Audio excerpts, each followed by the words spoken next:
हथियार लेकर के आ गए। हमको दिखे नहीं, नसीब के हाथ में हथियार था, कोई धारदार हथियार था। तो हम हनुमान चालीसा हम आते आते ही हमारे ऊपर हमला कर दिया इन्होंने। उसने चाकू से, जो भी सामने आया उसने चाकू से हमला कर दिया। हमको मालूम चला छोटा चाकू होगा, धारदार था, तो हमको दिखा नहीं, थोड़ा अंधेरा भी था। तो उसने तो जो भी सामने आया उसके चाकू लगाता गया और उसका बेटा डंडों से हमला कर रहा था हमारे ऊपर। हम नियत्ते थे। कहा सुनी कुछ भी नहीं हुई, डायरेक्ट कुछ नहीं हुई सर। हनुमान चालीसा का पाठ कर रहे थे सर। जय हनुमान ज्ञान गुण सागर हनुमान चालीसा का पाठ कर रहे थे मंदिर में बैठ करके। आप सोचिए, हनुमान चालीसा का पाठ किया जा रहा था और संकट मोचन हनुमान जी है, तो मानिए कि मारने वाले से हमेशा कहते हैं कि बचाने वाला बड़ा होता है, और जो संकट मोचन की शरण में हो, भला उनका कोई क्या ही बाल बाका कर पाएगा। इस घटना ने इसको बताया भी है, क्योंकि 8 पर जानलेवा हमला हुआ है, लेकिन डॉक्टर्स कह रहे हैं कि उनमें से सभी खतरे से बाहर हैं और इससे सुकून की खबर कुछ हो नहीं सकती। लेकिन सवाल यह है कि क्या वाकई में एक मंदिर के अंदर कुछ लोग बैठकर शरद पूर्णिमा पर खीर बना रहे हैं, हनुमान चालीसा का पाठ कर रहे हैं, तो क्या हनुमान चालीसा का पाठ किसी के कानों को इतना भी चुभ सकता है क्या कि वो चाकू लेकर आए, मंदिर परिसर के अंदर ही लहू बहाने लगे? अब सोचिए सर, एक पवित्र जगह है, उसको रक्त रंजित किया गया है। ये कौन सी मानसिकता है, ये कौन सी संकीर्ण सोच है, ये कौन सी विचारधारा है जो दूसरों के रीति रिवाज को सहन ना कर पाए?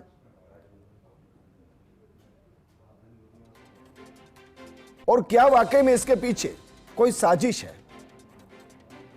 क्योंकि जयपुर का अगर माहौल इस तरीके से खराब होता है तो उसका असर पूरे राजस्थान पर पड़ता है।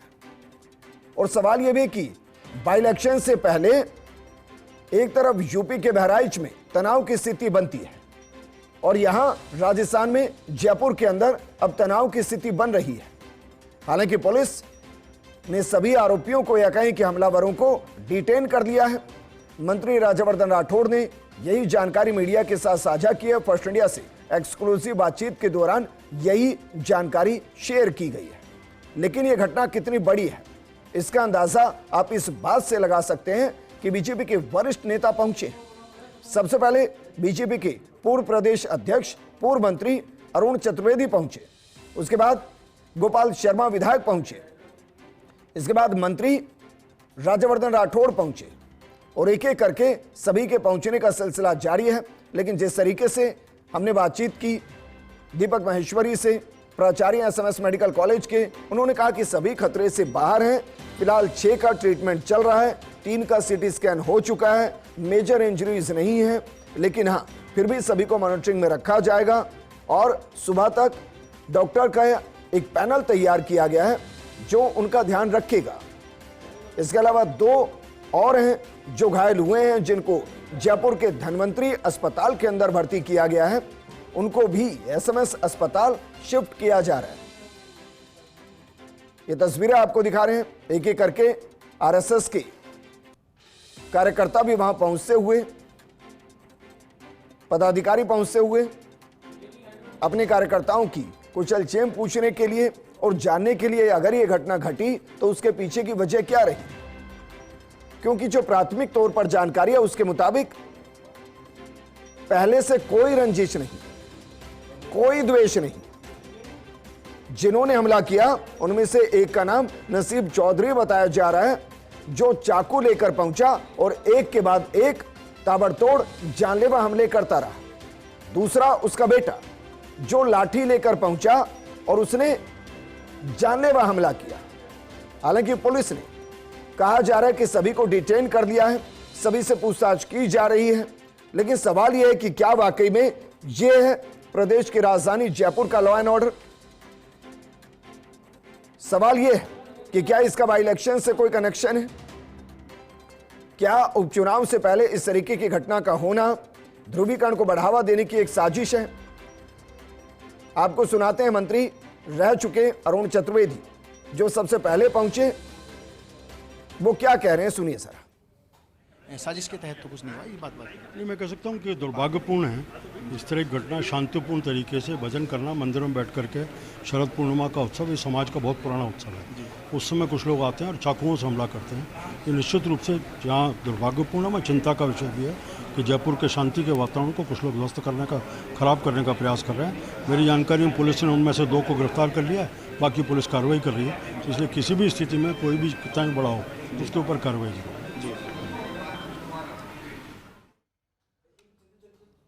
अरुण चतुर्वेदी जी को आप सुन रहे थे, वो कह रहे हैं कि शरद पूर्णिमा पर खीर बनाई जा रही थी, भजन कीर्तन किया जा रहा था, हनुमान चालीसा का पाठ किया जा रहा था और उस दौरान ये हमला हुआ है। जो शरद पूर्णिमा के बारे में थोड़ा भी जानते हैं वो जानते हैं कि ये एक लंबे दौर से चली आ रही परंपरा है। कहते हैं कि खीर को बनाइए, उसको चंद्रमा के प्रकाश में रखिए और जब वो शीतल हो जाए तो उसको खाइए, उससे काया निरोगी होती है। काश 2 चम्मच हमलावर भी खा जाते तो क्या पता उनका ये बिगड़ा हुआ दिमाग, विक्षिप्त दिमाग सही हो जाता। लेकिन जिस तरीके की रीतियों को लेकर धार्मिक तौर पर बंटवारा है, वो एक संकीर्ण सोच को बताता है। और ये तस्वीरें आपको दिखा रहे हैं, तस्वीरें थोड़ी सी परेशान करने वाली है। परेशान करने वाली इसलिए क्योंकि देखिए वहां पर भीड़ थोड़ी सी बढ़ती हुई। हालांकि हम मानकर चल रहे हैं पुलिस का लॉ एंड ऑर्डर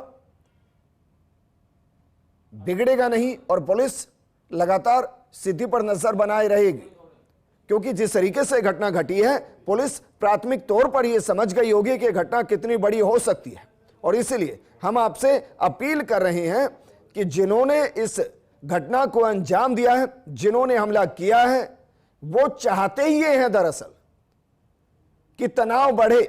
और अगर तनाव बढ़ता है तो मानकर चलिए आप किसी का समर्थन नहीं कर रहे हैं, आप उस विक्षिप्त सोच का समर्थन कर रहे हैं जिन्होंने शायद इसी इरादे से हमला किया हो। अगर आपको उनकी मंशा और उनके इरादे को फेल करना है तो आप शांति व्यवस्था को बनाकर रखिए, क्योंकि जिन्होंने भी हमला किया है उन सभी को डिटेन किया गया है, ऐसी जानकारी मंत्री राज्यवर्धन राठौड़ ने की है। और जल्द पता चलेगा कि जो घटना घटी उसके पीछे की मंशा क्या थी, इरादा क्या था, सोच क्या थी, किस मकसद से यह जानलेवा हमला किया गया और क्या इंटेंशनली आरएसएस के कार्यकर्ताओं को टारगेट किया गया।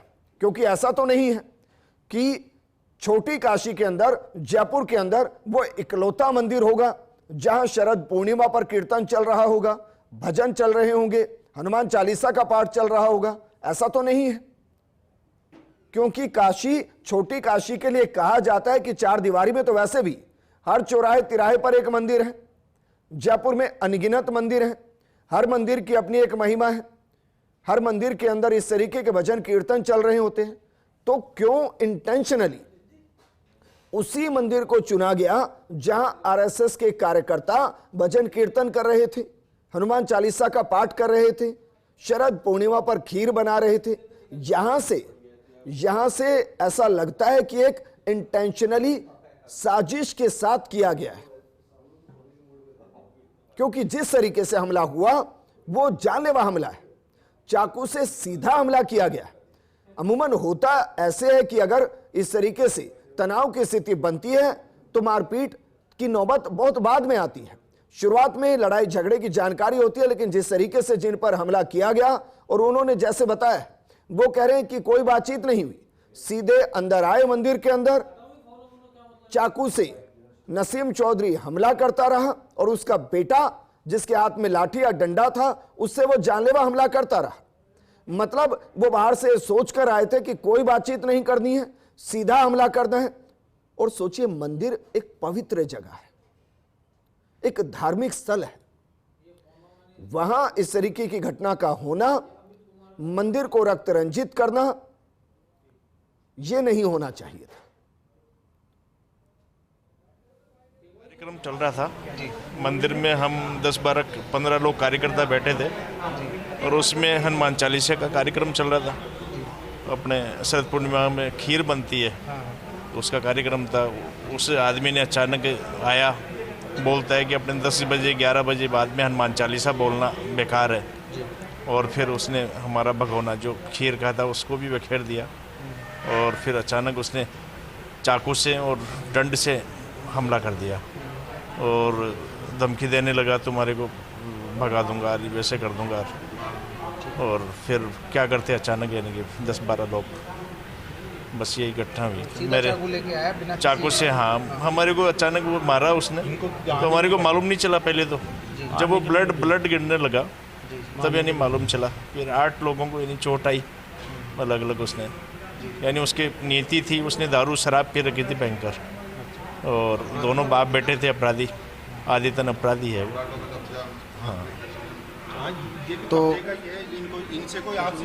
शंकर शर्मा, ये शंकर शर्मा जी से जो मरीज हैं और अभी भर्ती हैं अस्पताल में। हमारे साथ और प्रत्यक्षदर्शी मौजूद हैं जो पूरी घटना को आपको बताएंगे कि क्या हुआ था। एक बार आप बताएंगे क्या घटना हुई थी, क्योंकि जी मेरा मंदिर के पास में हनुमान चालीसा कर रहे थे, तो उसके बाद में वो आया और धमकी देने लगा कि यहाँ से सब भाग जाओ, और आते ही चाकू 8 से 10 लोगों के ऊपर चाकू चला दिया, और कम से कम इनको सबको चोटें आई है, और सबके घाव हैं, सबको SMS में भर्ती कराया यहाँ पर लाके, और सबके CT स्कैन वगैरह करवा के जांचें चल रही है, रिपोर्ट चल रही है अभी।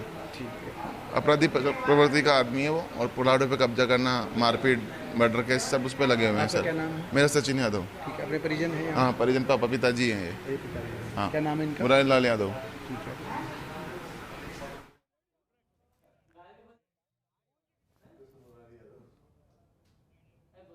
से कैसे क्या माहौल ऐसा बना, क्या परिस्थितियां ऐसी बनी कि आपको चोटें आई और वो कातिल?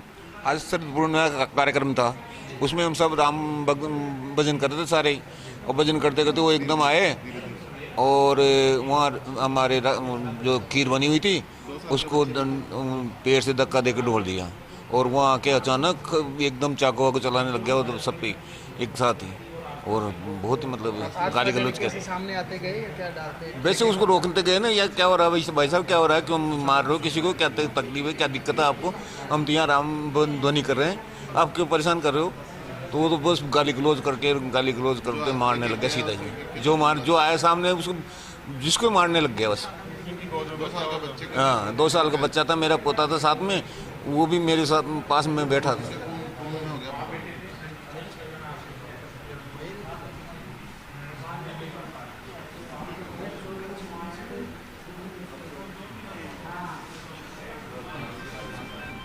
कर रही हैं, जिससे भी बातचीत हो रही है वो सब यही कह रहे हैं कि सीधे अंदर आए, चाकू से हमला किया, खीर को उड़ेल दिया और कहा कि 10 बजे के बाद हनुमान चालीसा पढ़ने का कोई मकसद नहीं है। इस दौरान एक और जानकारी मिली कि जिन्होंने हमला किया वो नशे में धुत थे। कोई स्थानीय था, वहीं का मंदिर के पास में दशहरा मैदान के जस्ट पास में ही रहता है, और उसका नाम कोई नसीब खान नसीब चौधरी बता रहे हैं। मैं नहीं जानता, पहली बार देखा मैंने, लेकिन उस जैसा दानव व्यक्ति जो कि अननेसेसरी किसी को परेशान कर रहा है, जानलेवा हमला कर रहा है, तो वो समाज में रहने योग्य ही नहीं है ऐसा व्यक्ति। हमने क्या कर रहा था, मंदिर में हम कार्य कर रहे थे हमारा शांतिपूर्वक, और उसको कोई मतलब नहीं, मतलब क्या उसके चढ़ी क्या सनक थी मेरे को कुछ नहीं पता, लेकिन जिस हिसाब से उसने हमले किया ना, वो समाज में रहने योग्य व्यक्ति नहीं है। राम पारिक नाम है। भाई साहब, आप जैसे पूरी घटना को देख रहे हैं, सारे मरीज आपके परिजन पिताजी भी इसमें घायल हुए हैं, तो मैं ये पूछना चाहूँगा जो पूरी घटना हुई और आप लोगों से जैसा मालूम चल रहा है कि स्थानीय था, तो उसका नाम, उसका एड्रेस पता कुछ पता है था कौन और किस प्रवृत्ति का, किस तरह का उसकी प्रवृत्ति? शंकर जी हैं, हम जानना चाहेंगे कि जैसे लगभग वो सभी लोग बता रहे हैं कि वो था तो लोकल ही स्थानीय था, तो आप लोग जानते थे क्या नाम है, कहाँ रहता था, या पहले कभी इस तरह घटनाएं उसने अंदाजे, इसके बारे में थोड़ा बताएं। भाई साहब, अपने जो पहले भी उसने किया कि आपराधिक घटना, उसका जो मंदिर पे जो मतलब कुल मिलाकर के कॉलोनी का था, आप लोग जानते तो हैं कि भाई कौन था, ऐसा तो नहीं कि अननोन आदमी था, बाहर का था, ऐसा नहीं था? वहाँ का पड़ोस में मंदिर के पास में उसका घर है। क्या नाम था? नसीम चौधरी है शायद, अपने अपराधी प्रवृत्ति का है, हरियाणा का रहने वाला है। अच्छा। और पहले भी अपने कॉलोनी वालों को धमकियाँ देता था, मर्डर केस, कई केस लगे हुए हैं उस पर, कब्जियाँ करते हैं उसमें भी। मंदिर में उसका लड़का था, उसका बेटा था, उसकी वाइफ भी थी, धर्मपत्नी थी उसके साथ में। तो सीधा ही मतलब परिवार से ही था, या बेटी परिवार समेत हाँ, चाकू से। तो कुल मिला के ले गई पुलिस, पकड़ लिया, फिर लास्ट में क्या रहा उसका पूरा बताना। पुलिस वाले ने पकड़ा बताया भी तो समझ नहीं आया, पकड़ाया तो पुलिस वाले शहर में, लेकिन पुलिस वाले ने छुपा दिया उसको। फिर दोबारा जब दादा ने हंगामा किया, जब जाके उसको बाहर ला के थाने बंद किया। तो फिलहाल पुलिस की गिरफ्त में है वो, ऐसा सुनने में आ रहा, सुनने में आ रहा। अभी हम तो हमें कंफर्म नहीं है क्योंकि हम तो यहाँ हॉस्पिटल। तो ये थी पूरी घटना कि हनुमान चालीसा के पाठ हो रहे थे रजनी विहार में। नसीब चौधरी। तो कुल मिलाकर के ये पूरी घटना थी। हनुमान चालीसा के पाठ ये लोग कर रहे थे रजनी विहार में, 200 फुट बाईपास के पास में। वहाँ पे अचानक से नसीम खान नामक जो व्यक्ति, नसीम चौधरी नाम का जो व्यक्ति वो आया और हाथ में चाकू और धारदार हथियार लेकर के वो आया और उसने अचानक से यहाँ पे बैठे हुए तमाम लोगों पे हमला चालू कर दिया। और हमले के दौरान एक एक करके लोग आते गए और एक एक को वो चोटिल अपने चाकू घोंपता रहा और इस तरह के लगभग 8 लोगों को उसने गंभीर घायल किया, जिनकी अभी यहाँ अब SMS में सभी लोग मौजूद हैं और भर्ती हैं। और तमाम उच्चाधिकारी, मंत्री कहें, कैबिनेट मंत्री कर्नल राठौड़ और अरुण चतुर्वेदी जी, स्थानीय विधायक गोपाल शर्मा, तमाम लोगों ने आई और यहाँ कुशल क्षेम जानी है। भली बात ये रही कि इसमें किसी भी तरह की कोई बहुत ज़्यादा जनहानि नहीं हुई और बहुत ज़्यादा कैजुअलिटीज़ का सामना नहीं।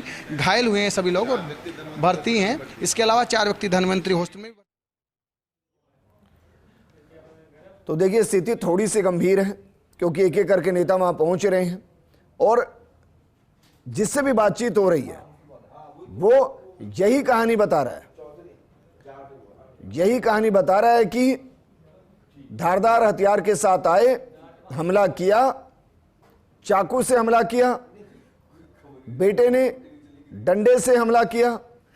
इस दौरान 8 लोग घायल हो गए, 2 को धन्वंतरी अस्पताल में भर्ती किया गया और 2 SMS अस्पताल में।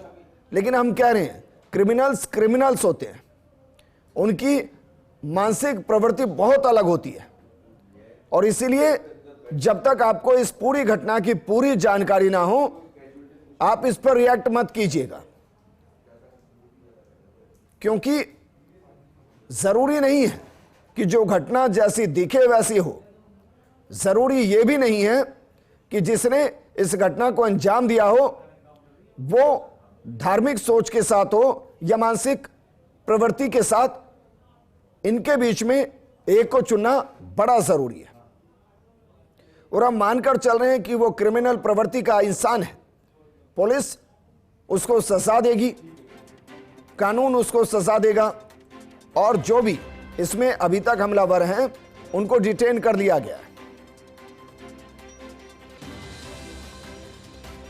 विधायक गोपाल शर्मा पहुंचे, मंत्री राज्यवर्धन राठौड़ पहुंचे, पूर्व प्रदेश अध्यक्ष और पूर्व मंत्री अरुण चतुर्वेदी पहुंचे,